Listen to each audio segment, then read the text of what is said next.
কলকারখানা তৈরি হচ্ছে না। এই খড়গ্রামের মাটিতে বামফ্রন্ট সরকারের সময় স্কুল তৈরি হয়েছিল, নগরে কলেজ তৈরি হয়েছিল, মাদ্রাসা তৈরি হয়েছিল, এসএসকে তৈরি হয়েছিল, এমএসকে তৈরি হয়েছিল। দুটো এসএসকে বন্ধ হয়ে গেছে।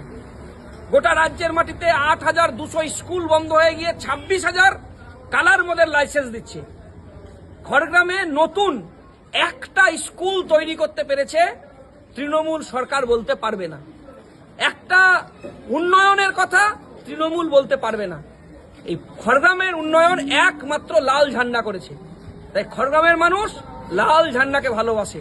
26-এর বিধানসভা নির্বাচনে লাল ঝান্ডা জিতবে খড়গ্রামের মাটিতে এবং বেকার যুবকদের কাজ, ছাত্রদের শিক্ষার অধিকার, কৃষকের ফসলের দাম, হেদমজুর শ্রমিকের গতরের মজুরি, মা বোনেদের সম্মান, এই দাবিতে বিধানসভা পর্যন্ত আওয়াজ তুলতে পারে একমাত্র লাল ঝান্ডা, একমাত্র লাল ঝান্ডা।